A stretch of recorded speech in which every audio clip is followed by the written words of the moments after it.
কুড়িগ্রামের নাগেশ্বরীতে অসহায় পরিবারের সন্তান মেরাজ আজ মৃত্যুর সঙ্গে লড়ছে। সে বাঁচতে চায়। উন্নত চিকিৎসা করতে সকলের সহযোগিতা কামনা করছেন তার পরিবার। অভাবী সংসার ও প্রতিবন্ধী পরিবারের পক্ষে উন্নত চিকিৎসা করা সম্ভব নয়। উপজেলার রামখানা ইউনিয়নের চান্দেরহাট চৌধুরীটারি এলাকার প্রতিবন্ধী আবু বক্করের ছেলে মিরাজ।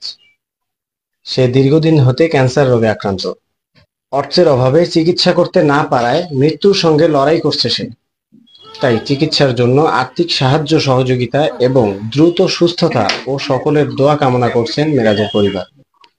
তাই সকলের কাছে সহযোগিতার হাত বাড়িয়েছেন মেরাজের পরিবার। এছাড়াও সকলকে এগিয়ে আসার আহ্বান করছেন স্থানীয়রা। আপনার একটু সহযোগিতায় বাঁচতে পারে একটি প্রাণ। প্রয়োজনে স্ক্রিনে দেয়া নম্বরে যোগাযোগ করার আকুতি মেরাজ পরিবারের। সকলে আমাকে সহযোগিতা করবেন, দোয়া করবেন।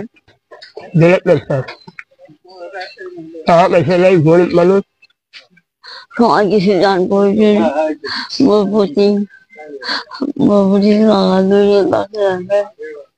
সবাই দান খরচ করো। আমার কিছু নাই, আমার কিছু নাই, একবার মরা মানুষ, আমার সাহায্য করো। ওয়ালাইকুম। আমার ছেলের ব্লাড ক্যান্সার হচ্ছে, টাকা পয়সা নাই, আমি সহযোগিতা চাই। আমার ছেলেকে ধন সরকারি হাসপাতালে নিয়ে যা চিকিৎসা করা হয়। আমার দেখা দারিদ্র পরিবারগুলোর মধ্যেই এইরকম পরিবার খুব কমই চোখে পড়ে। চিকিৎসা করার ক্ষমতা সকলকে দেয় না। তো এইরকম একজন আমার প্রতিবেশী ভাই মিরাজ বেশ কিছুদিন থেকে ব্লাড ক্যান্সারে ভুগতেছে। তো আপনাদের সকলের সহায়তা ছাড়া এবং বিশেষ করে সরকার যদি এটা কোনোভাবেই আমলে না নেয়, হয়তোবা এই ভাইটার চিকিৎসা করার মতো ক্ষমতা আমাদের কারো নাই। আমরা গ্রামবাসী হিসেবে যতটুকু পারি এই ভাইকে সহায়তা করতেছি। আসলে এটা অপ্রতুল নয়। আপনারা সকলে একটু সহায়তা করবেন এবং এই ভাইটা হয়তোবা সুস্থ হলে আপনাদের সকলের কাছে কৃতজ্ঞ থাকবে। ছেলেটা অত্যন্ত গরিব, তাদের বাবা মাও খুবই গরিব। তার বাবা একটা পাগল লোক, আর্থিক অবস্থা কিছুই নাই। এরকম অবস্থা এখন যে অসুখ হয়ে গেছে, এটা তো অনেক অর্থনীতির ব্যাপার, অনেক টাকা পয়সার দরকার অনুযায়ী সে কোনো চিকিৎসায় যেতে পারতেছে না। আসসালামু আলাইকুম প্রিয় দেশবাসী। মেরাজরা 3 ভাই।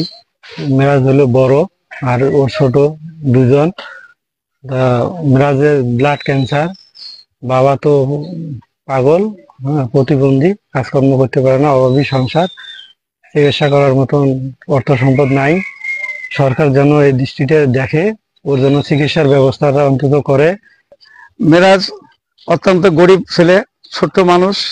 আল্লাহ পাক তাকে এমন একটা রোগ দিয়েছে, এটা এলাকাবাসী সকলে মিলেও সম্ভব হচ্ছে না তার চিকিৎসার জন্য। এই কারণে আমি দেশবাসীর লোকের কাছে আহ্বান জানাচ্ছি, এই এতিম গরিবের জন্য সবাই যেন সাহায্যের হাত বাড়ায়।